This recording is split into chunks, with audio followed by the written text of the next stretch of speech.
Will traditional martial arts go extinct? I'm going to say yes. What about Rokas from Martial Arts Journey? Let's find out.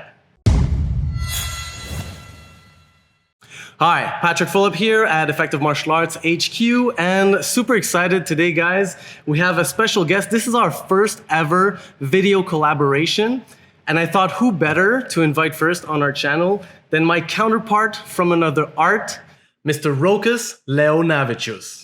So he runs the channel Martial Arts Journey. If you haven't heard of it, go check it out. Links in the description below. And he's a full-time professional YouTuber.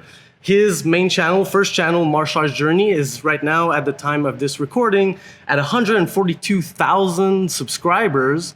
His most popular video to date, Aikido versus MMA, has went viral. It's now at 3.3 million views. And what's really important about his channel and really interesting is that he went through the whole process and he documented it for his viewers. So going from traditional martial arts in the form of Aikido predominantly, and then documented his thought process, his doubts, questioning that martial art, eventually trying to save it, try to reform it, and eventually abandoning that project and transitioning to more modern, functional martial arts in the form of MMA and BJJ. And you can really follow his all journeys. If you haven't watched all those videos, I recommend you all go and get caught up with the whole thing. Super interesting, and I know a lot of people have been through that process as well. And now what's really interesting is that he started a new channel, a growing channel called Critical Thinkers. Awesome name, by the way. And he, in that channel, really shares the lessons that he's learned through his martial arts journey and strives to apply them to a much broader scope and different areas of life. Interviews with experts, lessons that he's learned from scientific research and books. So we can all learn from critical thinking and apply that in every area of our lives. And his goal is really to share the positive change that he hopes to make into the world to help people and basically live better lives and make more informed decisions. So we're going to try to profit from his advice and knowledge and apply that to the martial arts industry. So Rokas, thank you very much for joining us today, and welcome to our channel. Yeah, thank you for having me, and thank you for the elaborate and thorough introduction. I appreciate it. My pleasure. So in this video, like I said, we're really going to try to delve to the bottom of the issue. We're trying to apply critical thinking to analyzing what are the strengths, possible weaknesses of traditional martial arts, and also looking at it from the other side as well. So I know that you've studied also mixed martial arts and you've been into that world as well. So we're going to try to apply logical, critical thinking to both areas and see what we can glean from it. So I'm really excited to share your knowledge with our viewers. Little disclaimer first that I'm sure you'll agree with is that I'm sure this might elicit some reactions, emotional reactions from some viewers. I know you've dealt with your fair share of those on your channel. And we just want you to know, if you're a traditional martial artist and you feel offended by what we're going to say, we want you to know that we don't mean it that way, and we're really just trying to help and share what we've learned. And basically, we were you, right? We've been through that whole process, so our goal is really to apply respect and share the logical experiences we've been through to hopefully help everyone improve faster. So it's really coming out of a place of caring and love and understanding. And we encourage you to comment as well. So whatever your journey has been, traditional or modern, and from which side, if you've been through both, definitely share your experience and your thoughts below. But before you do so, do watch it till the end, because I know there's going to be a lot of value in this video for you guys. So yeah, quick disclaimer. Anything to add to that before we get started, Rokas? No, I agree with you. I think it's a good disclaimer, and I just actually recently released a video where I was explaining that usually we're so tied with our martial arts identity. It's usually such an important factor for people. Like there's little separation between who that person is and the martial art that they're practicing. It's similar. It's a bit similar, like to religion, honestly. And our identity is usually so close to it that if, let's say, I give some critical feedback toward a martial art, usually people don't distinguish and they don't see the difference between martial art and me. So if I say, I'm not going to say Aikido sucks, but let's say, that some people say that Aikido sucks, then the person feels insulted because they feel that they are being attacked. But it's important to distinguish and see that there is a gap We're looking at the martial art. We're not looking at you as an individual. And we're, as you said, we're just offering our opinion, our experience, and you can take what you like, you can disregard what you don't like. But just one more thing, I feel it's really important. It's a great practice to look not only at points, at perspectives which support your opinion, but also to look at counter opinions. And that means so many people, they go down the rabbit hole of enforcing their own beliefs and finding information which confirms their beliefs. But even if you're correct, even if you're right, it's important to also look at the other side of the picture, because maybe it will improve your understanding, even if you're correct and the other side is wrong. So if you disagree with what's said in this video, it doesn't mean it doesn't provide value.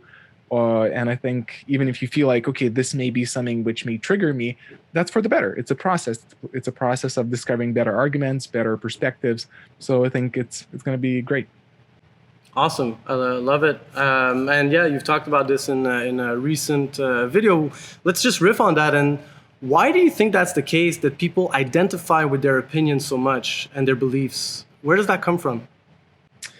It's a tough thing to answer, and it's kind of above my pay grade, because I'm not like a established psychologist or something. So all I can offer is my guess. But the way I see it from my personal experience, as human beings, we need to believe in something. We need to identify ourselves as something. On one level, we're social creatures.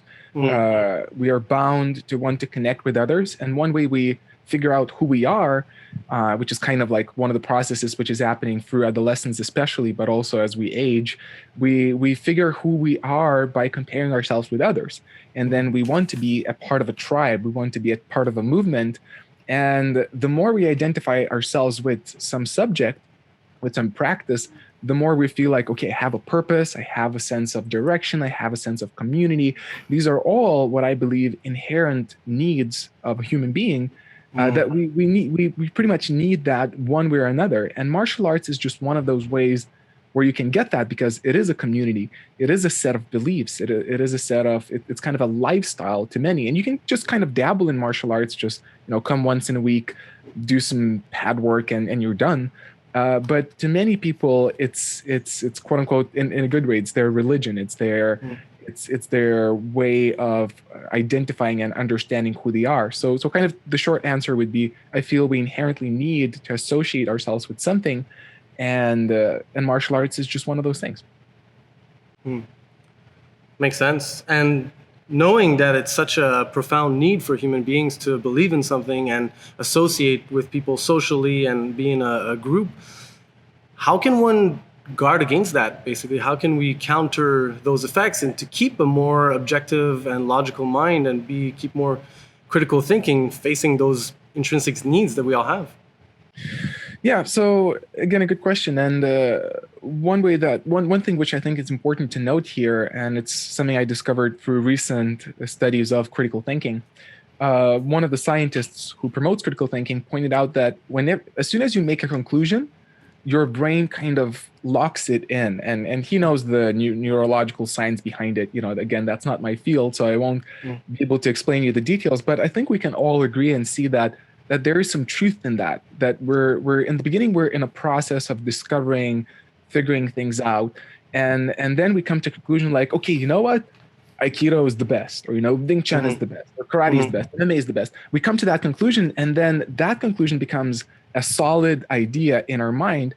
But as soon as we hit a conclusion, it becomes much more solid and less prone to changing.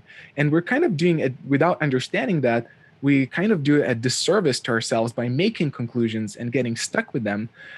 Because now our mind will naturally try to reinforce it. We'll search for kind of ideas that will prove that we're right, and there's kind of a cognitive bias that starts happening. I don't want to sound too scientific, but I'll try to keep it simple. What I mean by that is basically that, to answer your question, it's important to understand that conclusions make us more rigid and less flexible. And so if you really want to be an open-minded individual, if you really want to be kind of like, what you could call a journeyman, a person which is kind of like interestingly enough, that's kind of the ideal presented in martial arts, the beginner's mind, that you're supposed to always feel like a beginner. Too many people stray away from that. Too many people develop strong opinions, strong ideas, come to conclusions, and naturally they do a disservice to themselves because now they feel like they need to protect it, they need to enforce it. But my advice in this kind of long-winded answer is, the first thing is try to come to less conclusions. Be more curious. So even if you practiced, a martial art for 20 years, instead of saying to yourself internally, "This martial art is the best," rephrase the way you say it. That already makes a difference in our mind. So let's say instead of saying "this martial art is the best," say to yourself, "I personally think this martial art is the best." And now it's not a conclusion; it's an opinion. And it just kind of that leads the mind into functioning in a very different way on its own. And just by having less conclusions and more just kind of open ideas, that makes you more receptive, more open, leads to more questions and more answers, and just kind of makes you a better martial artist in terms of the beginner's mind. So I think that's one thing that people could consider more. I like it. So basically seeing our conclusions more as the best hypothesis that we found so far. So applying the scientific method and not saying like, for instance, you said the martial art is the best. Well, the best I found so far. Yeah. So basically you're correct. And to put it as simply as I can, to avoid conclusions and to rely more on just ideas, on opinions, on discoveries, and to be curious, basically. That's I could go on and on. We could make a whole podcast about this, but I think if you're curious and you don't rely too much on conclusions, but you just consider, okay, I may change my mind later, because there's so many times when we come to a conclusion, it's like, oh, vitamin C is the best. And then 5 years later, you read an article which says it actually has nothing to do with immunity system per se, Right. And then you're like, holy crap, and I was convincing everyone this is true. I was living on this. We have so many beliefs we strongly believed in 10 years ago, and now we completely disbelieve in them. So always remind yourself that the same case may be with your martial art, with whatever you believe about your martial art. And that will help you be more open-minded and discover the truth than live a lie. Makes sense. I think easier said than done for people who are invested in it, but hopefully we're getting in the right direction. So let's go into the questions and try to really define the subject. So first off, there seems to be a distinction in the martial arts industry between what we call traditional martial arts and modern, or sometimes referred to as functional martial arts, represented mostly through MMA and BJJ predominantly. So how would you define each? How would you define traditional martial arts versus modern or functional martial arts? Yeah, so it's a definitely a very tricky subject, and something that I want to make a point of already to begin with. In terms of debates, when people argue about something and traditional martial arts versus modern martial arts, if we call it so, that's a huge debate. People get into huge arguments, heated arguments about that. But the issue is the same, which applies to many subjects. It's the tricky side of definitions. Similar to conclusions, we all have definitions in our minds somewhere. And if you don't define things for yourself clearly, what do you mean by that? And most of the times we don't. We kind of know what that means. But if somebody asks, how would you define that? You stop and you start to think and you're like, let me think about that. That means you're not clear, but somewhere in the back of your mind and the psyche, you have a somewhat definition. And so many times, two people are arguing about oranges and apples, and they think they're both arguing about what they call a banana. But and it's like, and they're both like, no, it's red, and the other one's, no, it's orange, and it's like, you're stupid, you don't know anything. But the fact is, they're actually talking about two different things. So one of the first things that I always look at myself, and I suggest to look at others, is to be clear on the definition. And that's why your question is great. To ask yourself, okay, so what do you mean exactly by traditional martial arts? Yeah. And so to continue the answer, that's a trouble I got into many times at the beginning of my YouTube career, because also I would get into those heated arguments, and I would not understand, like, why are we not clicking? What's the issue here? Until I eventually realized, to begin with, traditional martial arts is an undefined term. People have very different understandings. For some people, traditional martial art equals fake martial arts, Right. and that's a particular set of people. But for them, that's what they mean by saying traditional, which kind of doesn't really make sense, because traditional, the way I define it, and I used to be on a mission to push that definition, because I think it's a pretty good one in order to debate. Traditional. Let's look at the word tradition. Tradition is, we have traditions. We have pretty strong traditions. So traditional means it's derived from traditions, and it values traditions. And that's where, for example, Aikido, and that's another point. When you say traditional, many people think old martial arts. Not necessarily. Aikido is a fairly young martial art. Like 1940s was more or less like the official date of birth of it. So it's not about age, but Aikido is heavily traditional, meaning you have to sit in a specific way, you use specific words, there's etiquette, there's specific dress code. There's so much traditions in it. In a similar way, Wing Chun, from what I experienced, is similar. We have, where I trained, as at least beginners wear white t-shirts, masters wear black t-shirts. Yes. And, there's the specific way you bow, and so there's so many traditions. And the more modern you get, the less traditions you usually have. And let's say Brazilian Jiu-Jitsu has some traditions too. Some gyms wear the gi, but some don't, and they don't stress about it. If you come with a purple gi, probably you'll be fine. Come with a purple gi to an Aikido dojo, probably you'll get scalded. And that's where the difference starts to appear. Now, I'm trying not to extend too much, but I think it's an important point that with traditional martial arts, the issue where it starts to build is when we heavily rely on tradition. Traditions create some great opportunities for discipline, for a structure, for clarity, for a sense of community, because you all do the same things.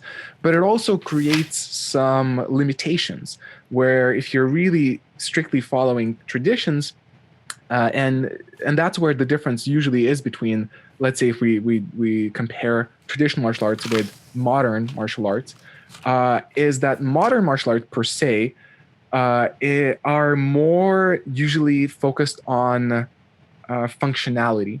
That kind of makes sense also too in the way we define that word, because modern, what is our modern society about? It's usually it's a lot about efficiency. Do it well, do it quickly. Let's make it work. Let's not waste time. And these things, again, there are pros and cons to that. But usually, if we use the term modern martial arts, usually that's their focus. They don't care that much about tradition. Just they use as much as just as little as they need. The rest is all about how can I make this really work. Versus traditional martial arts, usually their focus is not about efficiency. It's usually the focus in traditional martial arts first is to preserve the tradition. That's actually more important in most cases than the efficiency. And Aikido is my background, so I have plenty of examples from that. But it's like there's like a technique where let's say you chop from your head, and somebody would say, well, nobody's gonna chop this in my head, and they justify that. They're like, well, if he has a bottle, and that kind of makes sense. But the first reason they do it is because it's a tradition, and it's sacred to hold that tradition above efficiency, even if that's not stated. It's kind of a natural effect. And one of the most infamous examples with Aikido is a style called Iwama Ryu, which is a style kind of gathered and collected by one of the closest, or the inside student who lived with the founder of Aikido for the longest time, Morihiro Saito. He stated again and again that his mission was to preserve Aikido exactly as the instructor, the main head, the founder created it. That was the main goal. They didn't care if this works or if this doesn't. Their main goal was to preserve the martial art, it's funny too, because it's well documented that it changed over the years. But that's still what the main guy said. That's what his main students said. And that shows that's kind of the great example of traditional versus modern. Traditional, it's all about traditions. And usually, as a natural side effect, it sacrifices results or efficiency because of that perspective. I agree 100%. So to sum it up, I guess traditional martial arts would be combat systems or martial arts in which the preservation of tradition is emphasized and considered as most important, versus in modern martial arts, it's more about practical applications and functionality. If we put it simply, I think that that would probably be the closest. And also, too, I still want to say it still depends on who has what definition. But I think this definition that we just kind of collaborated and made together, it makes sense. It's a good start for a debate and etc. So yeah, I think that's a good way of defining it. Awesome. And if you viewers have a better definition, go ahead and drop it in the comments below. We're definitely always interested in learning, both of us, I know. Fair enough. So now we defined the subject. And now, in retrospect, because you've been in traditional martial arts in Aikido, but I think also others, you studied a bit of Wing Chun and other traditional martial arts? Yeah, to give a brief summary, so Aikido was absolutely my main martial art. But then I did Wing Chun for like a couple of years, pretty intensively. I dabbled with karate, I tried out kendo, but Aikido was my first main martial art. And if I would choose the second, it was Wing Chun, but it wasn't that much. Okay, makes sense. So in retrospect, what do you feel, if any, are like the positive aspects? You mentioned through tradition, we can build a community, we can have a sense of structure. Do you feel that traditional martial arts have anything unique to offer in terms of value to the world today? Yeah, so the answer is absolutely yes, and it's something. It's a place I almost feel like making a disclaimer. It's a place where people usually misunderstand me, especially people who take my notions personally, my whatever I say online personally, because I tend to look at the downside of traditional martial arts, but it doesn't mean I don't think that there are positive sides. It's just my point is that there are plenty of people who promote the positive side. So I don't need to do that as well. My job is to show the other side, for the better or worse. But so having said that disclaimer, I definitely agree that there are good things in traditional martial arts. They're quite specific, and I think one of the downsides of let's I guess agree to use that term traditional martial arts for today. The downside is that usually it suffers from trying to be too many things at once. And again, I'm kind of going to the downside, but that will help me define the upside as well, which I'll come to.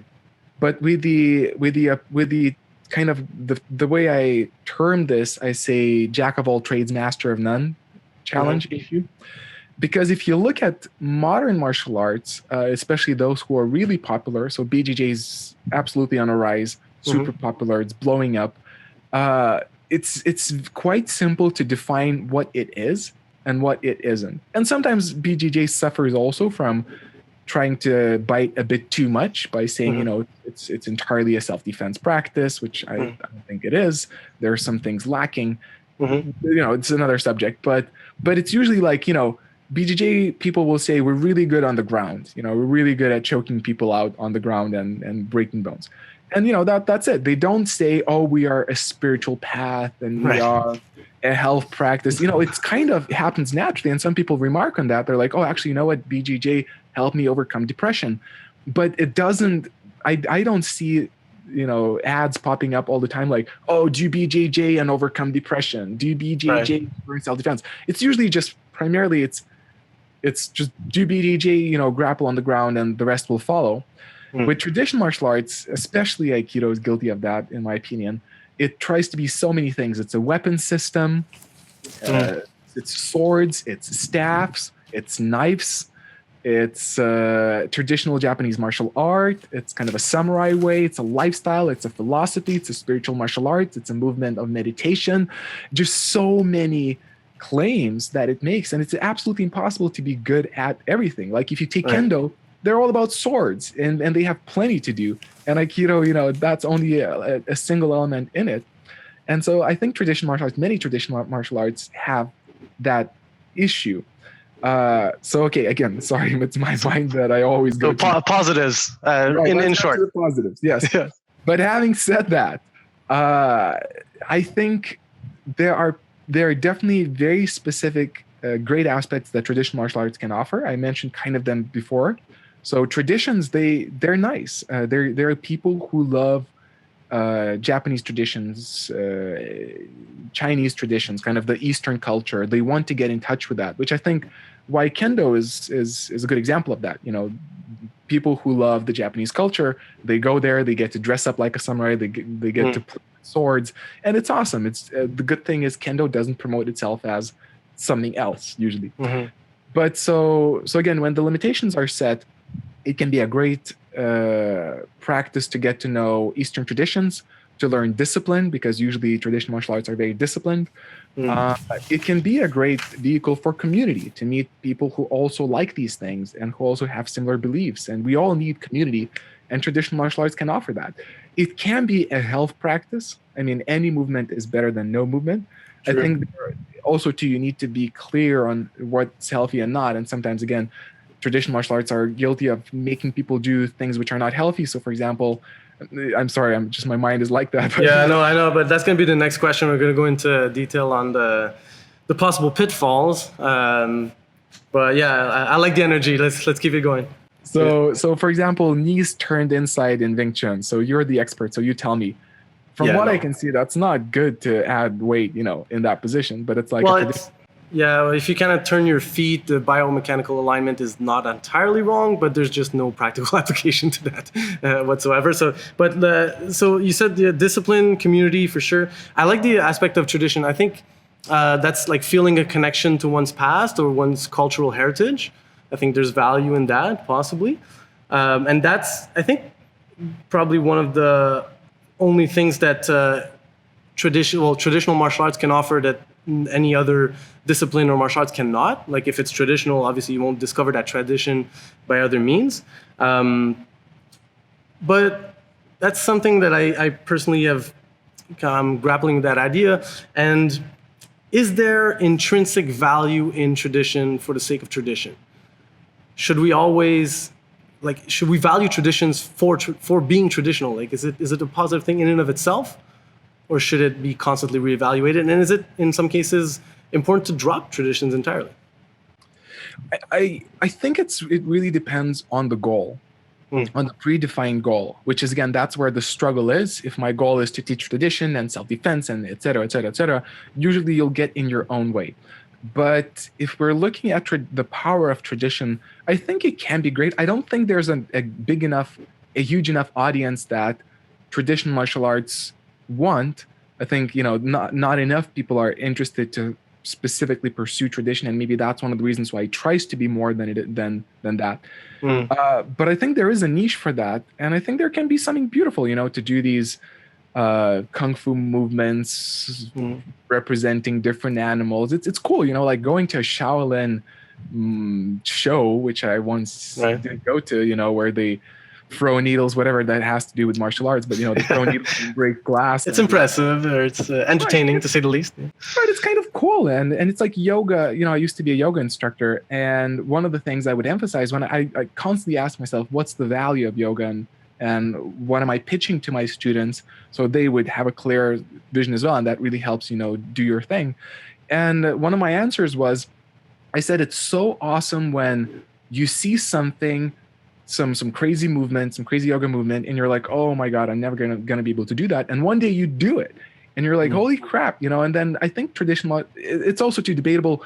Modern martial arts maybe can offer that, but usually they're not as stylistic. They're not as gymnastic, and there's something cool about doing all those flips and tricks and high falls, and that can be empowering as long as the utility is correct, as long as you know what you want to get out of it. But I think when that's defined, when that's clear, I think traditions can be cool and can be awesome. But I think that's where clarity absolutely has to be included. Makes sense. And for the viewers of our channel who've seen my previous video on why I quit Kung Fu, you'll know that I've analyzed the different other possible benefits that traditional martial arts can offer. So you've mentioned discipline, to some extent, health, a sense of community. Isn't it true, though, that all those aspects can be achieved through any other practice, martial arts, or even otherwise, And so it's not really a distinguishing benefit or unique value proposition that traditional martial arts offer. Would you agree? Yeah, I would agree 100%. I think the unique proposition can still be, and I'm surprisingly playing the advocate of the good side of it. I'm trying. We got to keep a critical mind, right?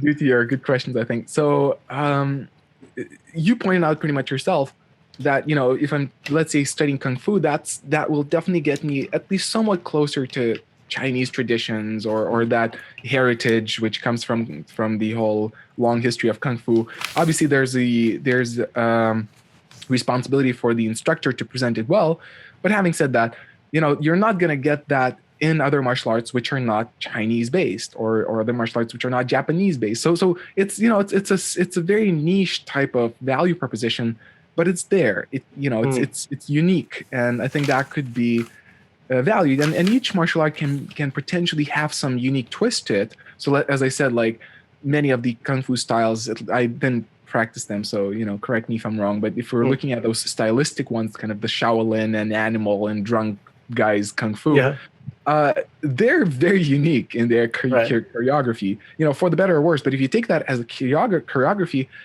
that specific type of choreography, you won't, it's like it's like dancing. If you use, and this is probably where already I'm clicking buttons for many people. It's like, martial art is not a dance. But what I want to say as a kind of a parallel example, there's sports dancing and there's bachata and there's this and that, or salsa, and they're all dancing, but they're all specific. And if you want salsa dancing, you got to go to salsa. It's just that salsa doesn't promote itself as as a martial art or ballet. But what I mean by that, each martial art does have, especially traditional martial arts, they do have this flavor, this unique flavor that you won't get anywhere else, and that could be the unique value proposition. In terms of community and discipline, yes, you can get that elsewhere as well. Sometimes traditional martial arts focus on that a bit more. Sometimes they do in the wrong way, but usually they focus on it more. And that can, again, be a benefit. And also too, there's a million different communities, but the question is which one is right for you. And if you dig Kung Fu and you dig Bruce Lee or whatever, you can go to that specific community and you will find like-minded people. So it's kind of like a filter in a good way. And also too, one more thing I wanted to mention is usually also the traditional martial arts tend to be more philosophical.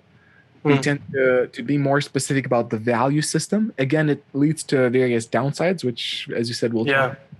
But usually it's, like Aikido, it's philosophy is so deeply ingrained in it that you can't avoid it. But generally it's like you're almost forced to look at the philosophy, where if you go to BJJ, MMA, you may get that, but you may not. It depends very much on the coach and on the gym.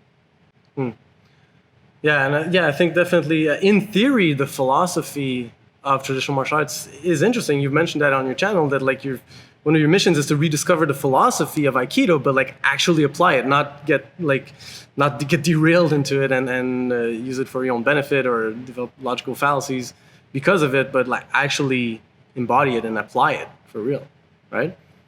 Yeah. That was. It's a long story, but obviously I'll make it short. It's been a bit of an experiment to see and where I could head next to, which is one of the subjects we'll talk about later. And I was dabbling with the idea of applied Aikido philosophy. I'm not certain how much I will continue to dig into it, but that was definitely one of the possibilities I saw. It's taking away all the mysticism and all the pseudoscience from it, and then looking at what can really benefit from it. Because looking back at my Aikido career, it definitely influenced me in many good ways. It developed my character, my belief systems. A lot of that I had to throw out the window, but I cannot deny that it also benefited me on many levels. And if I wouldn't have done Aikido, my life would have been very different. And so to ask yourself, it's like religion too. And I think it's a quote from Sam Harris, where he says that religion is doing the right thing for the wrong reason. And then, you do the right thing because you think that will make you go to heaven and you're going to have a blast, which is, kind of a crazy notion, but then it makes you do the good thing. And so it's doing the good thing for the wrong reason. So religion has things which potentially it offers, makes you do good things, just the reason is questionable why you're doing it. But so martial arts, traditional martial arts, can have that parallel as well. You sometimes do good things because of it. You become more disciplined or more intellectual, etc. Just it's important to also look at why you're doing it and if you're doing it at the best way. But that potential is definitely there. Makes sense. So this next one is a big one, and you've basically made your career out of it. But we're going to try to summarize it for maybe people who don't know or for people who are just kind of discovering the subject. In summary, like, what do you feel are the pitfalls and shortcomings of traditional martial arts? Yeah, it is a big question. And so we're going to try to, I know that we could go like a million different ways with that. I could as well, but let's try to keep it like to bullet points, let's say. Yeah, sure. I'll make it short because one way or another, it's gonna kick in various places. So to make sure we're really spot on, can you say the question just one more time?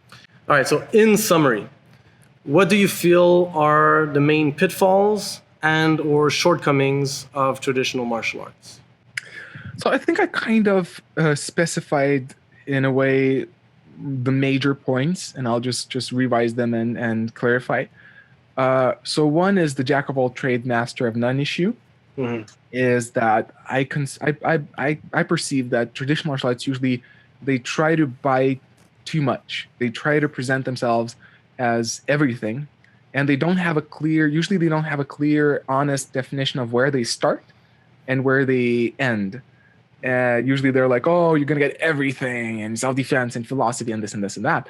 So I already spoke about that, but I think that's key issue number one. And the solution would be, define where you begin and where you end and stick with it and do it really well. And I think that would help martial arts, these martial arts survive, which again, I think we're going to dig into that deeper later. But the other issue is kind of deriving from this one is the lack of honesty, and that does not apply to all schools. And sometimes I get crap from people. They're like, because the thing is we all identify our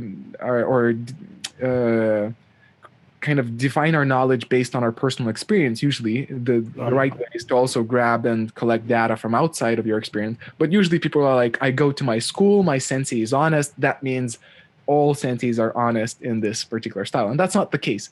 I'm not talking about all senseis, but I think there's a significant number of senseis, sifus, teachers who are not honest.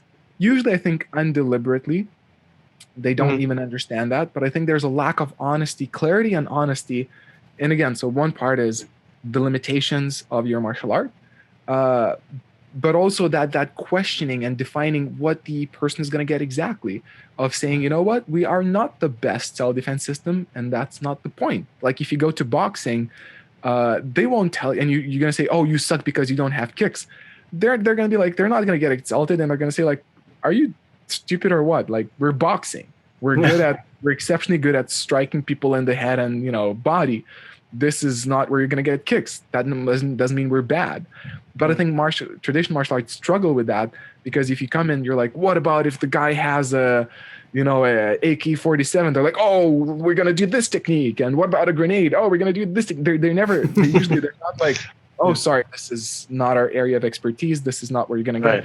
And what I used to do personally in the last years of running my dojo, when a person would come into my dojo, I would sit them down for 10 minutes. And I would ask, what do you want from the training here? And if they would say, I want self-defense, I would straight away say, you're at the wrong place. You might get a bit of self-defense here, but this is not our primary goal. This is not the best system. If you want self-defense, go elsewhere. And I think that's one of the parts which traditional martial arts is missing, the honesty element. And I could maybe I'll just add the last one. It's an endless list, but the last one I'll say today is also the questioning of utility.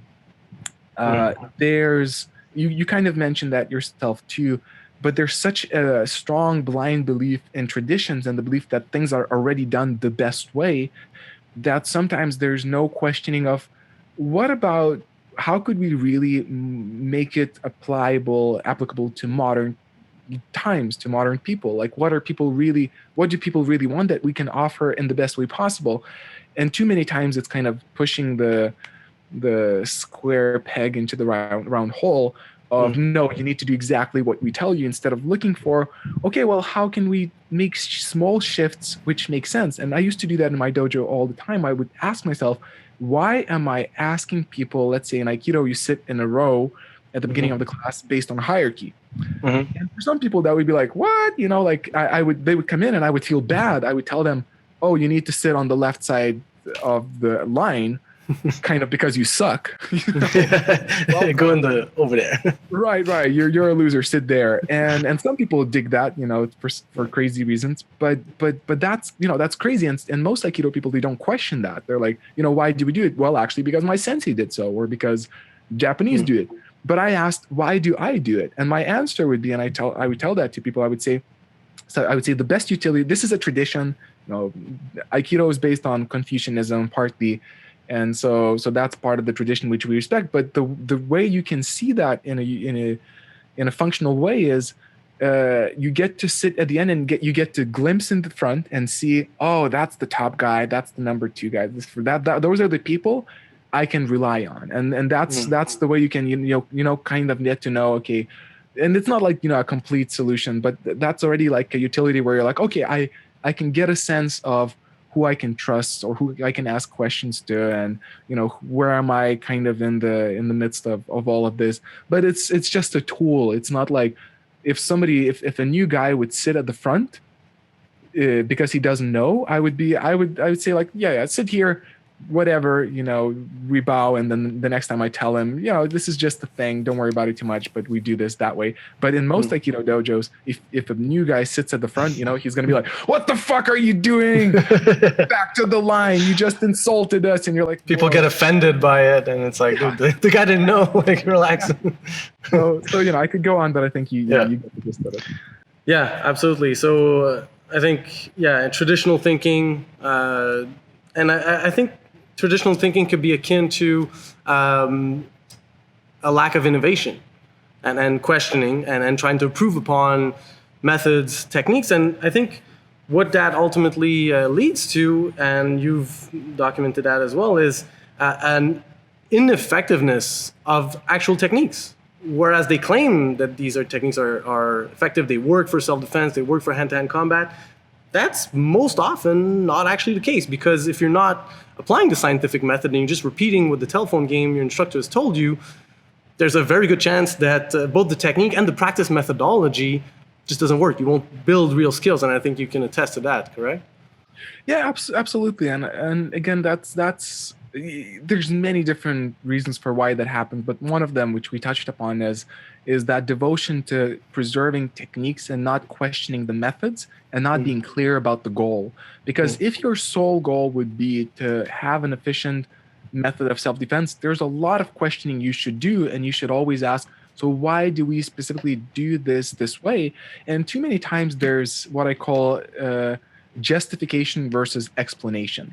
An explanation would be an honest assessment of, oh, actually, you know what? We do this because Japanese did it. It's, it used to be done 400 years ago like this. And, it may not be the best answer, but that's an honest explanation. A justification is something you picked upon from, the broken telephone game that you mentioned. And it's like, it's kind of saying, without even realizing, it's just saying the same thing that was told to you and justifying, saying, oh, we stand like this because samurai used to stand, and you didn't even check if that's real, you didn't check the sources, and you didn't question that, and you didn't question whether that really serves the goal that you want to fulfill. And coming back to the main point, if you want to, let's say, make the best self-defense system possible, there's so many things you're going to question and discover, well, actually, this doesn't really make sense. This is not the best way. This is not the best methodology. And so many changes will start to happen, which I think one of the reasons why people don't do that questioning. But I think there's a brilliant quick story that I like to tell. It's about Tony Blauer. He's one of the known figures in self-defense systems, creator of Spear. And he tells the story of how he started his self-defense system. He used to be like a pure on martial artist, very devoted, traditional martial arts, and some combat sports as well. But like a geek for martial arts. And one day his student came to his class and told him that he got beat up. And then Tony says to him, so show me what was happening so I could give you some tips. And he says, well, I was holding my books in one hand, and then the guy, grabbed me by the collar and he pushed me to the lockers, and then he, did like punch me or whatever, and I think actually that was before he said about the books, and Tony says to him like, so why didn't you do this move? Why didn't you do that move? And his student says, well, I was holding books in one hand, and Tony, now the thing which many traditional martial arts teachers says, they blame the student. They're like, oh, Right. you didn't practice enough. You didn't know this technique. You didn't, it's not in your system. I went through that myself. It's Yeah. a horrible way to teach people. Tony did the right thing. He stopped and I think the student told him, sorry, then not maybe sensei, but sorry, master, or whatever. I failed you. And he was smart enough to say, no, actually, you know what? I failed you because I did not teach techniques of what to do when you're holding when you're holding something in your one hand, holding books. And Right. then he went the whole class. They imitated holding stuff and playing scenarios, which is one of the best ways to learn self-defense, playing scenarios. And what do you do when you're holding stuff in one hand and somebody grabs you by the collar, and you experiment and you test it? And that's that questioning method. That's what made him create a pretty good self-defense system. But then usually, in traditional martial arts, generally it's not the case. Yeah, unfortunately. And to come back to also your method when you were interviewing potential students, because you did run a professional dojo for many years. And I have a similar method as well. When people come in, you have that sit down and you ask what their goals are and whatnot. In my experience, most people come to martial arts for self-defense and combat skills abilities. And even if it's not maybe their primary objective, it's most often a welcome secondary benefit. And I think, shouldn't all martial arts offer that, or at the very least be honest about offering it or not? So to start off with your last point, honest enough, I definitely think so. I'm a huge advocate for exactly that, honesty in martial arts. And I think when honesty will be applied, it will obviously, because now there's a lot of trickery. There's a lot of promises which are not fulfilled. And I think that's, you get more students in a way because of that.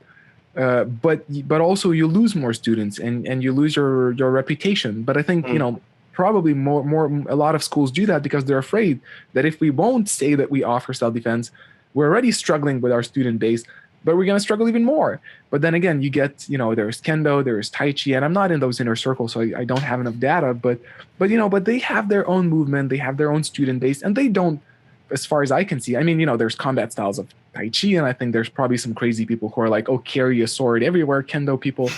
But I think generally it's like, they tell you exactly what you're going to get, and they get less students, but probably they get better retention. Whoever joins them, they know what they're joining for, and they stay. I think it is a responsibility of the martial arts instructors in schools. Unfortunately, they're not aware of that, but I think it should be a responsibility for them to be clear that they're not the best solution for self-defense. If you want to learn self-defense, usually combat sports is a good place to start, but usually you also need a dedicated, specific system for self-defense. And crazy enough, that takes like a good weekend course will make you 95% safer. Most of it is about prevention, about building up some instinct, about knowing what to do and what not to do. You just go over a weekend course, a week course, a month course, and you're done for life. You're pretty good. Then you can build up combat sports, fitness in order to really become like really good at defeating people who know martial arts. But generally, all you need is that. And the process that people go through, they come to a traditional martial art and they say, oh, I want to learn self-defense. And the Aikido instructor says, well, it's going to take you 10 years. Yeah. And it's like, and it's like, what the fuck? Really? What is this? It does make sense. But then people lack critical thinking. And even then, after 10 years too. Yeah. Probably. Well, you're going to know, like, you can deal with an untrained fighter or whatever. Maybe. Yeah. So it's like, it's crazy. And so, but I think, so martial arts, I guess one of the solutions would be for these martial arts schools to learn a dedicated self-defense system, which they could teach. And I think some smart schools do that, even like MMA schools or BJJ schools. Once a month, they do like a weekend seminar where they teach the main self-defense skills. And traditional martial arts could do that too, which is different from, you don't need to try to make this new animal by fusing the two. You just teach self-defense. And then when you get that out of the way, because you're completely right, most people do come to martial arts wanting to learn self-defense, but they also have other reasons. Most times without even not knowing consciously why they're drawn to this martial art. But so you get self-defense out of the way, and then you're like, okay, and now let's practice this for the sake of that practice. And I'll give a quick example of Straight Blast Gym, the MMA, the BJJ MMA community that I belong to. That's their curriculum. They're a BJJ MMA school, which already means they teach people how to fight well. But the first few months, you are taught the most applicable techniques and methods of how BJJ and MMA works in a self-defense scenario. Right. You learn the basics of how to defend yourself. They get that out of the way, and then you're like, and now enjoy the Disneyland of BJJ. Learn this technique, learn that technique, do competitions, just have fun, and people do. So I think that could be something that traditional martial arts could learn from. Right. Definitely self-defense. It's interesting. Like it encompasses a lot more than just hand-to-hand combat skills. But in my opinion, I think that's what martial arts should be, because I think that's the unique value that you can't get anywhere else in martial arts. It's learning how to fight with your hands, right? It's like that's what it should be. That's what you should be practicing. And if it doesn't deliver that result, I think is it really martial arts? It's definitely a question which I think needs kind of an exploration, and I think it can be a fun thing to quickly do even now together. I think the question is, again, there's the question of definition, and I think that's why one of the things I was pushing for in my videos was let's define these are traditional martial arts, and they're based on tradition. They're not dedicated to teach you real combat. These are old, outdated martial-based movements. And then there's effective or functional martial arts, where that you will learn fighting. And actually, so Ian Abernethy is really good at this. He's a karateka who's famous for applied karate, and so he's really good at self-defense and karate. And he shows how they correlate together, how they work together. And then he created this Venn diagram, which I highly recommend everyone to look at. Like his podcast, he has like an hour podcast about that. That was such a huge mind opener for me. And so the Venn diagram, it says there's 3 circles, and there's at some points they meet, at some point they distinguish. So there's martial arts, which is primarily like on the outside, it's about doing these traditions and weird movements and having fun with it. And he claims himself, he knows functional martial arts really well. He knows self-defense really well, but he loves karate. He loves doing all these crazy movements, and he does it for the sake of it. Then there's fighting, which too many people confuse fighting and self-defense. Fighting is a consensual combat. It's like, what the fuck are you looking at? I'm gonna, beat your ass, and then you go, let's go outside. Let's get outside. Get in a fight. Yeah, let's do this. So that's a consensual fight. That's not self-defense. That's you're stupid enough to get yourself into it. It's your problem. And you if you don't have an ego, an inflated ego, you're pretty good with that already. And then there's self-defense / personal safety, which is all about knowing where to go and not to go, and a lot of it common sense and basic instinctual movements. And at the circle, they all meet to some degree. If you're going to be a really good fighter, you'll probably do much better in self-defense, and you'll probably also learn martial arts quite well. If you know martial arts, that will potentially help you develop fighting skills and self-defense skills. But they all still need to mingle between together. Oh, so I kind of elaborated, but I think coming back to the main point is, I think if we drop all the martial arts into the same pot, then Kendo doesn't have a place. Tai Chi doesn't have a place, because they don't promote themselves as much as, we are going to teach you combat, but they have their legit place. So I think that distinction, where what your martial art is based on, is important, and it shouldn't be neglected. That there to martial arts there can be these 2 different sides: the traditional, let's play samurai, or kung fu masters, and the functional our martial art is trying to make you into a better fighter / self-defense person. So yeah, maybe you can chip in, and then I can expand as well. Yeah, so essentially what you're saying is that fighting ability is not necessarily something that should be offered by all martial arts, and martial arts can continue to exist as long as they're honest about it, without delivering that benefit, right?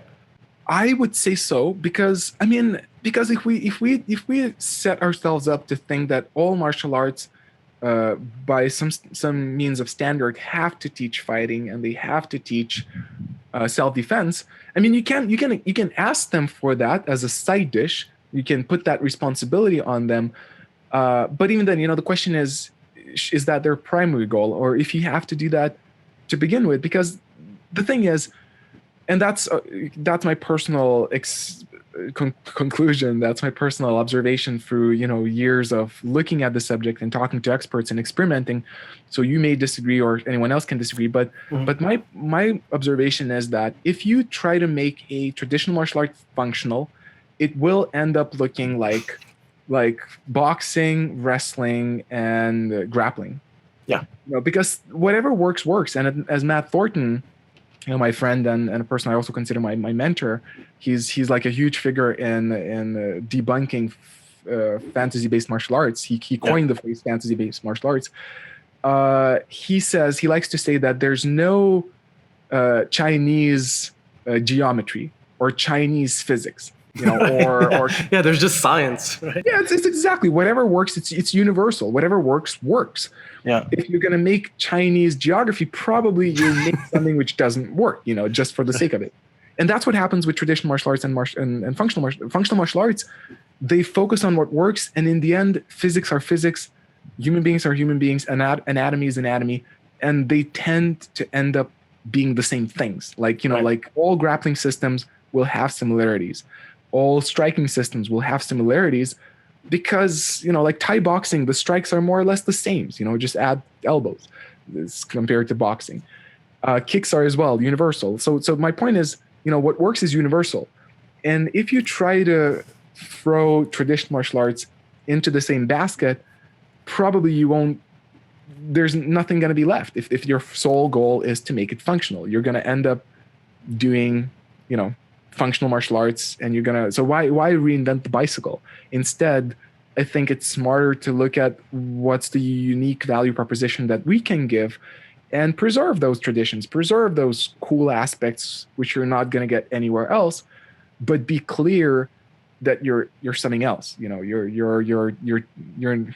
talking about and teaching something else than most people claim. So that kind of speaks to my original point, which is the title of this video, and my personal opinion, which is I do think that eventually traditional martial arts will go extinct. And that's based on current trends in the industry. You've mentioned it in one of your videos, as measured by Google searches and hashtag popularity.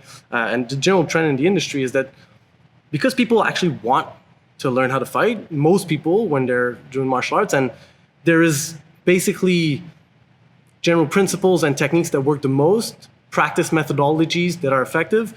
What I personally think is, just like you said, is that martial arts will eventually converge. And eventually we won't necessarily see styles, but it's going to be the science of hand-to-hand combat.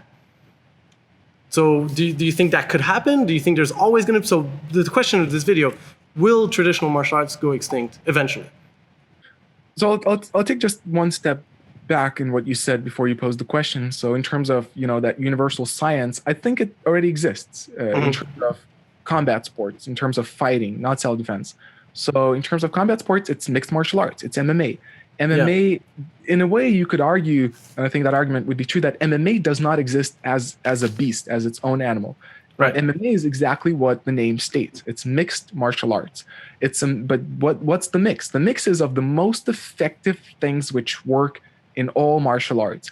And that's what I love about the MMA community is if something is going to work, they're going to take it. If somebody does some crazy Taekwondo, capoeira kick, and it lands efficiently and it lands often, they're going to adapt it. They're going to use it. And they won't care too much that it's capoeira or taekwondo. They maybe, they'll mention it, but that's not the point. The point that it works. And through the process of the last few decades, MMA became that science. Mixed martial arts teach specific techniques from specific practices which work best. So I don't think, but that exists already on its own. So the question is, do we need to reinvent it? And I tried reinventing my Aikido for a year, soon after the Aikido versus MMA experience.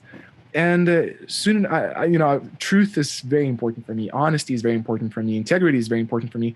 And after a year, I realized I could have made a career out of it. So many people were pumped. They're like, "Oh, you're gonna save Aikido. You're gonna reinvent Aikido." But after a year, especially with Matt Thornton's help, I realized it's a path which leads to nowhere. Either I would have to sacrifice my integrity and start to lie somewhere down the road and say, "Oh, actually, this Aikido move, if we just preserve it and make it functional, then Aikido is gonna be this new thing." And it's like, but that somewhere down the line, that would be a lie, because if I would really make it efficient, it would not be Aikido anymore. Right.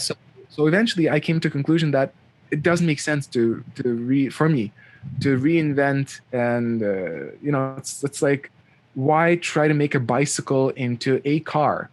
A bicycle is great. A bicycle is, you get fresh air and you get to pedal. A car is not going to offer you that, but you're not going to use a bicycle to drive to a faraway city. And I don't think that should be the point. I don't think we should take the bicycles and ask ourselves, how can we make bicycles applicable to today? Well, let's put a motor which drives in 200 miles per hour. It's like, well, there's a car for that. I'm not really talking about like transforming traditional martial arts into, because you said it, like it's going to wind up looking like MMA, like, because that's what works. What I'm saying is that given the current trend in the industry of their loss in popularity, will they disappear eventually? You would say so? I wouldn't necessarily say so. I think you're right.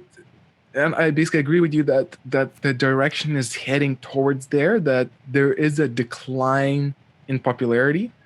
If it will go extinct, I think that's a big statement, the extinction, because there's so many things which are preserved, like ancient ways of dancing, ancient ways of sewing, of art, and some people dig it again, and it has its place, but it's just such a niche thing. It definitely is applicable to a very specific audience, which probably will be pretty low, and potentially, I'm just thinking out loud right now, but potentially that's where traditional martial arts are heading, because they are becoming debunked more and more. More and more people witness that they are not what they claim, and only those select people which really dig the value proposition that the traditional martial art has. The weeboos, who love Japanese culture and the kung fu martial arts movies geeks, they can stay there, but it's probably just going to decrease. Potentially, it's going to decrease until a point where it will serve only the audience which is exactly tailored to. But I don't necessarily think it's going to get extinct. Okay, fair enough. Good. It's good to have a contrasting opinion. So basically, they'll keep on shrinking, but be less relevant. Eventually, the current trend is going to continue. Like another example that I've given in some comments as well is like, for instance, and people say like, because of the ideas that I put forth in my previous video, I've just started to explore this subject. But they say like, oh, you disrespect traditional martial arts, and we need to appreciate like this, like MMA, the ancestor of MMA is traditional martial arts. So we need to respect it. And I'm like, yeah, man, like a lot of respect. Like it's good. That's where it came from. But I see it like the typewriter in a digital age. Like it's cool. It's a great invention. It's just not useful anymore. Right? Yeah. I mean, I agree. And I think, I honestly think we're more or less on the same page. I can see that we have, quote unquote, different conclusions or perspectives about the end result, but I think we're not far away from each other. And I think metaphors are great to make a point. And you mentioned the typewriter, versus computer, for example. Again, I'll just make a remark. It's funny because I think I have a natural tendency to try to counterbalance. Right. And that's what usually drives me. If everybody in the Aikido community says it's the best, I'm like, well, let's look at what's the worst. But if I meet someone who's like, Aikido is the worst, I'm like, well, let's look at what's good. No, man, it's good. That's how we get to the bottom of it. We have to look at both sides for sure. So I think, because one extreme is it's going to completely disappear. I'm looking at the counterbalance of that, and then the typewriter. Typewriter has something romantic about it. Typewriter has something nice about it.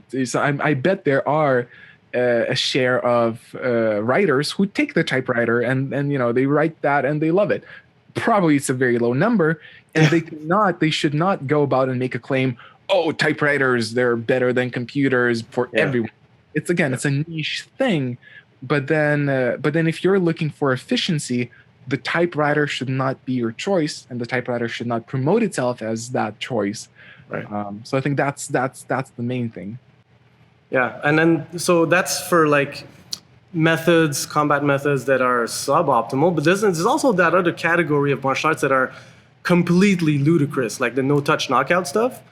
Like that, like I could say this is like, to again give another metaphor, that could be akin to bloodletting. The ancient medical practice where they would bleed you because you're sick, and that's kind of like it's completely erroneous, and that disappeared, and now it's only places in the history books. So, will certain martial arts go that route, or? So that's in the way you define that and specify that area for sure. I would like for those things for those martial arts to disappear entirely off the face of the earth. Yeah, I hope it will. Obviously, people are crazy. There are crazy people in this world who are more crazy than the other ones. Yeah. And I wouldn't be surprised if bloodletting still, exists in some cultures, and some people are like hyped about it. It's like sometimes we go back. Does it though? Does it? I didn't research it really. But I don't have the data, okay. But I would not be surprised if some people do. Like, my argument is, for example, and you tell me if I'm on the right track in your opinion or not, but some people are anti-vaccine, right? Yeah, anti-vaxxers. Or there's flat earthers. Yeah. Flat earth is an outdated, disproven but it still exists. It exists, and it's kind of popular these days. Yeah, it's coming back. It's making a comeback. Yeah, right. So what's the chance that given these crazy conditions that somebody doesn't read an article about bloodletting and makes some weird biased points about it, and somebody's like, oh, let's start bloodletting. So unfortunately, I think, and that's one of the reasons why I really push and promote critical thinking, because I think that lack of critical thinking can really give an environment for these shit type of practices and beliefs to exist. Right. And the same applies, unfortunately, to no-touch martial arts and to fake martial arts, which are really doing a complete disservice. There's nothing honest about them. There's nothing real about them. They're just tricking people. Sometimes the masters are tricking themselves. And so that has no place on this earth, as much as I personally think anti-vaccination or flat earthers it's not positive for anyone, basically. Yeah, exactly. I think that should go away. But it's just, people are crazy. They do sometimes take that and they promote it. So will that disappear? I really hope. Like I'm listening to Sam Harris right now, The End of Faith. So he's strong counter arguments for religion. And as I was listening to the audio podcast, I was imagining and hoping that 1,000 years from now, that kids will look back and they will say, "Oh, those lunatics! They believed in I'm sorry, maybe I'll tick some people off, but they believed in Jesus and they believed in Buddha and etc." And they'll laugh from us, and that's the same way we laugh to a degree from people who believed Zeus or Ra. And we look at back and we're like, oh, those superstitious people. But it's like, that still exists. God damn it. Yeah. And I hope that people will be smart enough to look back and debunk that. But we're not there. We're not there yet. No. But I like to imagine the future. And I think, definitely religion is a sensitive subject. But like you said at the beginning, like people see martial arts as their religion as well. And we won't get into all that. But I think also religion comes from a good place. Like there's a whole I've been listening to Jordan Peterson recently. Have you? So he really kind of tries to get the lessons out of religion and like the whole area of carrying your own cross and like taking responsibility for your life and being a good person without the whole indoctrination and ritualization and doctrine and power hierarchy that comes with it. So there's definitely some positives, like we said, in the philosophy of martial arts, and hopefully people eventually are going to be able to distinguish between both. But I think we agree to say that like impractical or even dangerous practices should go away. Now, will they? That's debatable, and how long it'll take. So we can't know. But I know that through your channel, Critical Thinkers, you have done such approaches with martial artists, traditional martial artists that are maybe open to being reformed or trying to get them to see the other side of the coin. So what's the best method and approach? Because I know some people like discover functional martial arts or get disillusioned from traditional martial arts, and then they want to kind of go on a crusade and like call out the negative aspects of it and try to convert everyone, or worse, like insult people that are doing it. What's the best approach to kind of help people through that transition? Like, how could it be done? Yeah, so it's definitely a great question to look at, and there's many different ways about that, like different aspects that are important to touch here. Before I get into that, I want to actually share a quick story with you, which I think you'll enjoy. I've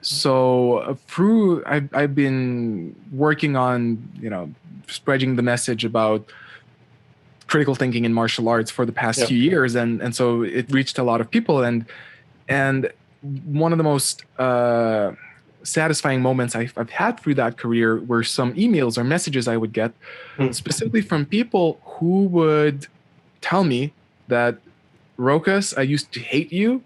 I used to think you're a complete asshole and you're completely wrong. But then through a process of observation and questioning, I realized you're right. And probably that took them like a half a year, 2 years. But it planted, I think the first step is planting a seed of doubt I think also too, I personally think that traditional martial artists who believe things which are not true, so for example, that they're learning the best, most efficient way of self-defense, I think their conscious reasoning subconscious processing reasoning, they do have a doubt. I had a doubt for my entire Aikido career, which lasted like 17 years. I always had a doubt, but I was always encouraged not to look at that doubt in the martial arts, in the Aikido community. And I think that's the case in many traditional martial arts. But the doubt is there. Some part of ourselves, we feel like something is off. We question at the beginning, but we get so many justifications that we start to believe, and drink their Kool-Aid. Yeah. But you cannot expect someone to convert and revert momentarily. I think the brains are not capable of that. Few people have the strength of willpower and character to do that. Too many people have those strong conclusions that I mentioned at the beginning. And I like the term brain plasticity, which is a term I need to dig into more. It's I think it's a neuroscience term which proves that the brain is capable of changing through time and developing. But I like that notion of plasticity. But initially, like I'll give you a metaphor. So foam rollers are awesome. I think most people agree with that. Yep. And you know what I mean, like So and the places which hurt most are the ones which you need to foam roll. And those are the muscles which are really tight. They're painful to touch, to put pressure on, but they're really tight as well. And you can't just sit down and through one session just grind it out. And the next day probably you're going to overdo it and it's going to be super painful, and it's going to be a painful process. But you do it gradually. You put pressure on it. It's painful, but then the next day it releases a bit, and the next day it releases a bit. So I think that same process applies to us, and especially when we are approaching another individual. The missing aspect to most people, they don't respect or consider that. And because you're at the end result of your journey, I mean general pro, that person who went through that journey of becoming disillusioned, they now see the whole bullshit and it makes them emotional. And I've been through that process too. It makes that person, emotional, and you just want to scream at everyone. It's like, fuck, wake up, you don't know what you're doing, and that Wake up! yeah, exactly, and that emotional content doesn't really help because it pushes triggers, and in other people, there's a term called cognitive dissonance. Yeah. It's when our beliefs are challenged. The natural response of our brain, of our psyche, is to feel an irritation, to be upset about it, and to shoot back without reason. So you're talking about the backfire effect. Yeah, right. And I love Peter Boghossian's work. He's the well-renowned expert of critical thinking. And so Peter wrote a book called How to Have Impossible Conversations, where he presents scientifically proven methods to debate and talk with stubborn people and people with lack of critical thinking and ideologues, people who have really strong beliefs based on evidence. And he makes similar points, that one of the key lessons is that it needs to be a gradual process. And he also makes a point again and again that if you directly try to attack the other person's beliefs, it will just do the opposite. It will entrench them in their own beliefs, because they will search for counter arguments. They will want to prove you wrong, and they will come up with even like the most ridiculous counter arguments, but that will actually even enforce their beliefs. Yeah. One of the best ways that I found to do that is, first of all, to be curious, to honestly ask questions, and also what Peter calls modeling. So you should show the way of communication that you would want the other person to communicate with you. So one of my favorite points that I like to make here is, if you are convinced that you're right, and by no means you will admit that you could be wrong, you're like, I know traditional martial arts are fake, or I know Wing Chun sucks, and so now I'm going to prove it to you.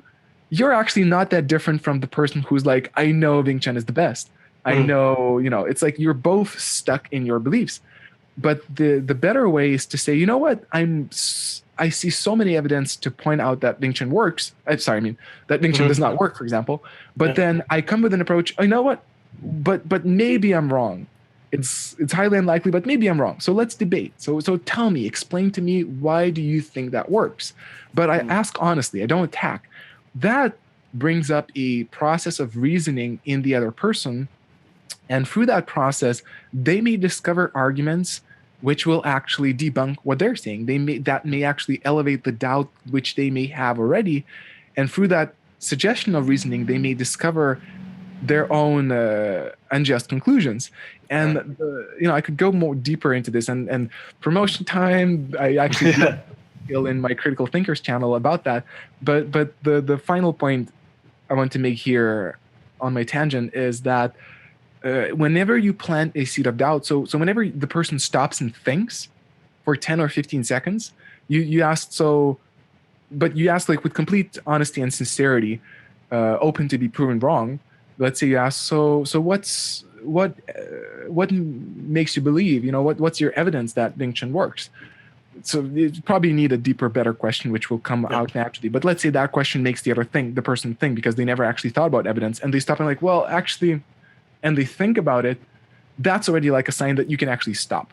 They tell you the answer, and you're like, well, okay, you know what? I think we had enough, because their brains need time to settle in. And next time you will meet, they will actually, they will have thought more about it, and they'll be more receptive, more open to next questions. Because if you will start pushing them, you're like, you see, you had a doubt, and then you're back to zero. So that's, I think those are like key aspects that I would first suggest. That's really well said, and something that's unfortunately so seldom practiced. But I think to sum it up, it's a process, and we've both been through it. It takes time. And if you want to convince people, you definitely need to respect that. Respect the other person, come from a place of understanding, and don't try to push it. Just focus on maybe raising doubt first, and let them come to their own often painful conclusions in their own time, because it's not something that can happen overnight, or even in the course of one conversation, right? Sure. Yeah, the thing is, we're really focused on being on our side of the fence, and too rarely we actually allow ourselves to live into the shoes, of the other person on the other side of the fence, because they have their, and I'll be a bit fluffy here, but I think it's a good statement. They have their own dreams, they have their own beliefs. I mean, they cherish that. It's part of their identity, and it doesn't mean that you should not question that and you should not challenge that. I'm not saying, oh, everyone believes whatever they believe is true and correct and leave everyone alone. No, I'm not saying that. But it is important to first of all, let's say if we went through that journey, to remember ourselves and to say, you know what, they probably don't have malevolent, if that's the right word, they don't have any evil intentions of promoting that martial art. They're being as honest as they can be in their capacity, and they don't want to do any wrong, and so there's no reason to attack them, and there's no reason to make things personal. But instead, when we acknowledge that, that's the place where we can meet and say, I've been there, and not to be like, I'm the wiser, better person, and it's like, I know what you mean, and I was there as well. And I think the way my martial arts journey, the YouTube work, probably touched people at the best ways is not when I was like, fuck you, everyone, you're stupid lunatics. I've been in that phase, but I think that was that wasn't very productive. I think the productive part was when I was vulnerable and when I opened up and I said, I this is how I feel, and this is how I became disillusioned, and it was painful as fuck. It was really a tough thing to go through, but this is how I discovered that actually I'm wrong. And then people listen to that story and they're like, shit, you know what? I relate to that. It kind of makes sense. And some people are like, I don't even agree with you, but I respect you and I want to listen to you because you're honest and you're open. And that may, through time, lead the people to accept what you're saying. So I think that aspect of not being against, which is kind of the Aikido way, is important. Yeah, I've one of my favorite books is The 7 Habits of Highly Effective People, and I'm sure you're aware of it. Habit 5. I haven't read that yet. But dude, it's you need to, because it really, Stephen Covey, the author, really goes into it, and I think this is one of the most practical self-help books because it's really like practical advice that you can apply right away. And Habit 5, he says, is seek first to understand, and then to be understood. So if you hope to influence anyone, you have to open yourself up to be influenced and actually see things the way they see it. And people will not even want to listen to you if they don't feel that you understand where they're coming from. So I think that kind of sums up your point about respecting the other person and really being open to them before you even suggest an idea. Absolutely. I think that's key. Yeah. Oh, awesome. So we're going to have to wrap this up pretty soon because we've been going for a while. But just now to look at the other side of martial arts, the more functional, modern martial arts, mixed martial arts, Brazilian Jiu-Jitsu, as you mentioned. So we know what's good about them. So we've mentioned the fact that they're focused on practicality, on developing actual combat skills, hand-to-hand combat skills. In your, I know you did MMA intensively for a little while and at the SBG. Right, Jim? Sure that you're wearing? Yeah, it was in primarily, it was in 3 places. I started in my hometown the city I used to live in Lithuania. Yep. Then I moved to Portland, where the headquarters of SBG is, and then I spent a few months training with the pro team of SBG Ireland, quite a famous gym. Cool. So why now have you? I've understood through your videos that you've kind of put that on the back burner a little bit. Your martial arts training. Why so? Why did you decide to kind of take a break from your martial arts journey and focus on other stuff? It's a big question answer, but obviously I'll keep it short. So it is somewhat of a controversial subject because I think it was a somewhat upsetting thing for my audience, because people focused on me as the martial arts guy so much, and they valued exactly, and they value the process so much. But the truth is that through my entire life, aside from Aikido, I was very devoted to quite a few different things, and I think specializing is very important, which I'm very much focused on right now. But through my life, I looked at much more than just martial arts, which I think influenced my martial arts journey and made it somewhat unique and different. because it's a universal journey. Many people like yourself went through the same. It's just I guess I'm the first one who documented that on such a great detail. Yeah, you did. But so it's a universal journey. But still, some of the what inspired me to do that was the back work that I did on myself. Digging, reading books, and going through various courses. And for me, it was always very, very important. And even what got me started on Aikido, inspired me to become an Aikido instructor, it was always very important for me to create positive influence in other people's lives. And I went through a lot of trial and error. I tried to be a self-help guru. I was a spiritual teacher for a while, and I eventually realized that's not the best way. Yeah. But that desire, that inspiration to make a difference in an effective way was always there. And after training MMA very intensively, after having done Aikido for like 17 years or 18 years and having a professional school for 7 years, been a live-in student for a few years, eventually after all of that, I started feeling a little bit of a burnout, but I think it was more than a burnout. The thing is, beforehand, I had a very clear mission. I wanted to discover the truth in martial arts and to share that discovery with others. And eventually I felt like I did it. I had the final point was Aikido versus MMA rematch, where I had an MMA fight in a cage. I trained with top MMA coaches in the world, and pro fighters, and I lived with them. I spent time with them. And, I got in the backstages of, big events. So I did like so many things. I ticked off so many boxes. And most importantly, I came back to Lithuania, had the MMA fight, and it was proven that I evolved. I debunked so many ideas because many people were saying, oh, actually, you're just not a fighter, that's not in your blood. And I used to hate that argument, but it took me a few years to prove that. Everybody, whoever saw my fight in the octagon and whoever saw my latest MMA rematch, Aikido versus MMA rematch, I stood my ground, and I became definitely competent in the MMA, right?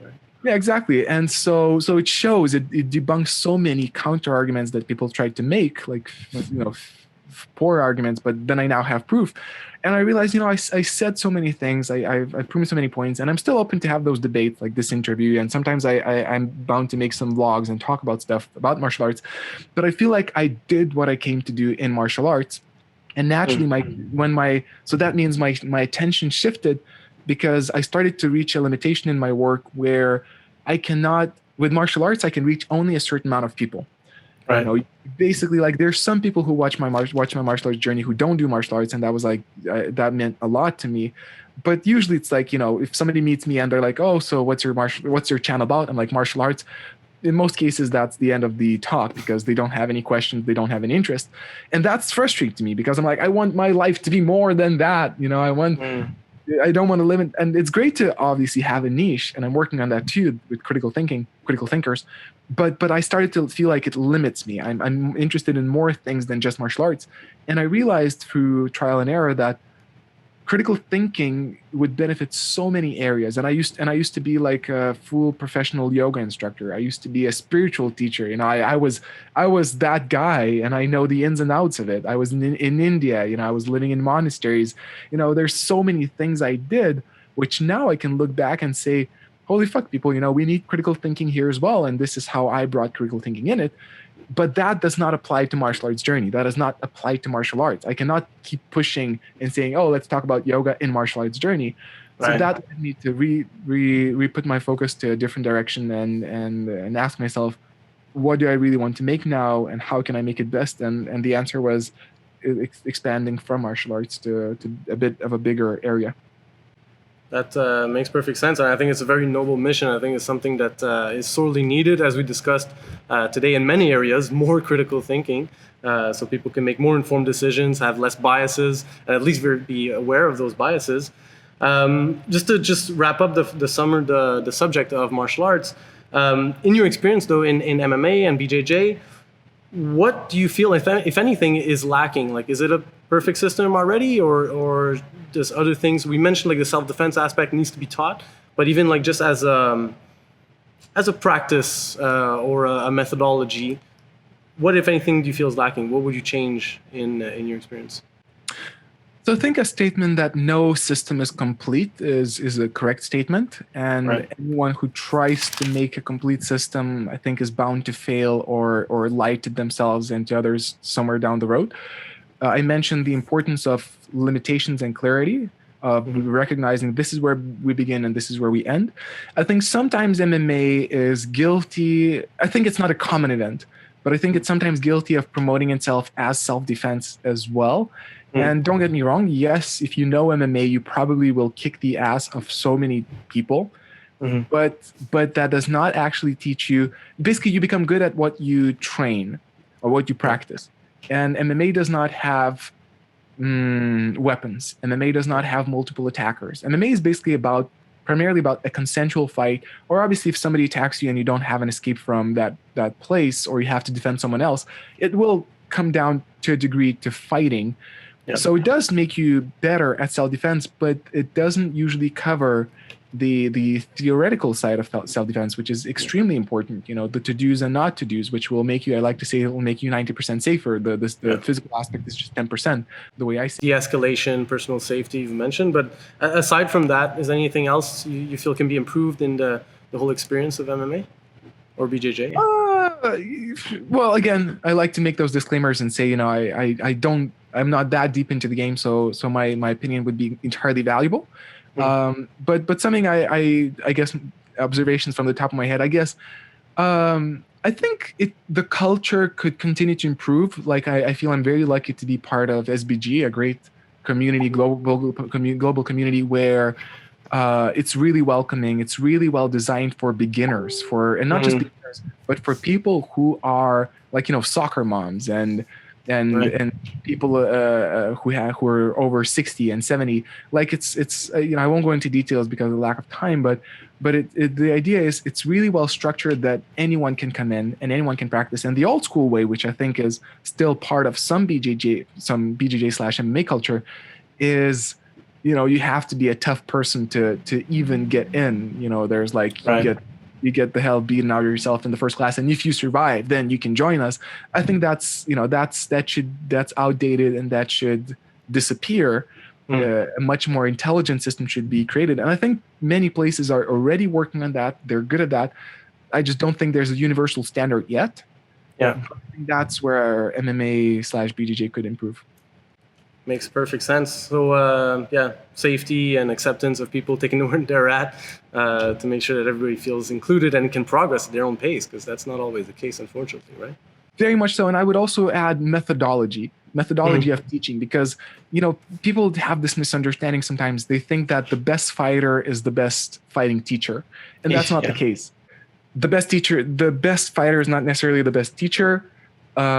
And I think some BJJ schools, some MMA schools, which have somewhat of a similar culture at many times, they're led by an awesome fighter, an awesome competitor, and they just teach their stuff without really getting into the details of, you know, how do you teach that? And they're usually super athletic, and they expect others to be athletic, and that's kind of you know, you have to be at a certain age and athleticism to be able to join, and that creates, you know, BJJ and MMA too, if done in a good way, it can be a wonderful practice for many people of all ages and etc. But I think there needs to be a bit of a more methodology focus on how to bring them in, how to get them settled in, so they would feel okay enrolling and getting punched into the face. Because some people, it's especially for women, but men too, you know, it's kind of awkward when you think about getting someone in between your legs and, you know, pressing them onto yourself. It's like, many people are like, whoa, I don't feel comfortable. This is like, you know, too much. And if you're not mindful of that, and you expect people to be okay with that from the get-go, you will limit your student base. So I think a better methodology, a better explanation, a better methodology of how to teach and how to bring people into the game. Some places are good at that. As I mentioned, SBG is brilliant in that, but not all gyms yet. So that would be my point. Makes perfect sense. So methodology, an inclusive approach, taking people at their own level, and safety in training is all important stuff. Just to sum it up, I know you like to finish interviews with a summary, so I'm going to ask you the same exact question. We're almost out of time, but let's try to summarize it in about 2 minutes, 3 minutes. How would you summarize this entire discussion? And coming back on the subject, which is, will traditional martial arts go extinct? Based on your experience, both personal and research, how would you summarize this conversation? So I think there's a bit of a difference between the opinions we stated, but obviously I'll present mine in this case. So I don't think necessarily that traditional martial arts will get extinct, but I think they will keep shrinking down until they will become honest and they will develop a very specific niche which they will satisfy. Hopefully the martial arts would the no-touch martial arts, hopefully they will keep declining and hopefully they will keep disappearing, and that would be for the better. But that doesn't account to all martial arts and all traditional martial arts. I personally don't think that traditional martial arts need to evolve into combat systems. That could be one way to go, but I don't think it's a necessity. But it does need to embrace the best sides of what it is, to be clear on what its value proposition, to be clear on what's its target audience, and to know its limitations from the beginning to the end. And the last part, which I want to summarize from what we spoke, is when engaging such people and wanting to bring them into this bigger perspective, it's important not to push our opinion and not to be personal and not to attack, but rather be open, curious, and to try to go with that person through their journey together instead of trying to teleport them, or force drag them from where they are right now to the point where you are at. That's an awesome summary. And one thing that just came to mind as you were doing the summary, for people who are professionally in traditional martial arts and maybe having doubts, what's the best course of action for them? If you've invested so much, you've been through it, I've been through it, you've seen countless examples of it. What can they do practically to basically, reorient their career, or what is there to be done? It really depends on what stage they are at in. By not doing this for myself, but I think what I can say, if they have doubts, I would recommend, let's say, go to the Martial Arts Journey channel, or I'm sure you have content like that. So watch some of those videos, check some of the most popular videos which are about the subject, and compare it with your opinions. That could help, develop your arguments and counter arguments, and be open-minded about that. I think another point is, don't fall into the belief that authority means that information, that if information comes from authority, that it's true. It's not. So many times it's not. An authority figure does not mean a standard for truth. Always question, even if you're encouraged not to question things on your own, and accept your doubts, look at your doubts, and don't push them away, but debate with yourself. Try to search for proof. I think that's probably the best case, is pressure test. Try to find convincing evidence for yourself and for others that would prove not just ideas, not stories, but actual evidence. I went to the Aikido versus MMA experience, which was eye-opening. Do that. Roll with a BJJ person, spar with a boxer, and that will probably help you navigate the subject much better. And I think the last point is, become very clear on what exactly you're looking for, and ask yourself what practice will give you that best. If you're all about community and traditions and so forth, and so on and so forth, that traditional martial arts may serve that purpose, and you may be fine doing that. I know some people who say, I know Aikido doesn't work, but I love it. It's perfect for me. And I'm like, perfect. This is great. But if your primary goal, you identify that it is self-defense, then just don't waste your time and find a self-defense system, tackle it, and then you can come back and train your traditional martial art if you like. Or if your primary goal is to learn to fight, do a practice which teaches you to fight. Boxing, Brazilian Jiu-Jitsu, kickboxing, Muay Thai. Do it at least for a half a year or a few months, and then go back to your traditional martial art if you want to, but identify your main goal and ask yourself very sincerely what serves that purpose best. Trust me, you're not betraying anyone. If somebody says, "Oh, you're betraying," did that happen to you, Patrick? Yeah, of course. Yeah, I betrayed the tradition of kung fu for sure. I'm a traitor. Right. So that's pure bullshit. That's that's shaming. That's guilting. That's actually a technique used by cults. So it's a bad sign. If you get that, don't take it upon yourself. Nobody has the right to call you that. You're not a traitor. You're just challenging their beliefs, and it's their problem. So trying out different practices and questioning things is the right thing to do. It's not the wrong thing to do. Awesome. Well, that's all the time we got. I think we got some great insights. We're inviting you to comment below, guys. Give us your thoughts. We're definitely going to participate in the conversation. I think we could go on for hours, but I'm just going to finish on this. Guys, go check out Rokas's stuff. So his martial arts journey channel, his critical thinkers channel, links down below. Go get caught up with the journey on both channels if you haven't done so already. Subscribe to those channels for more good stuff to come, I'm sure. And once again, thank you very much for joining us today, Rokas. It was a real privilege having you on our channel. And yeah, thank you so much. And we wish you all the best. Any closing thoughts?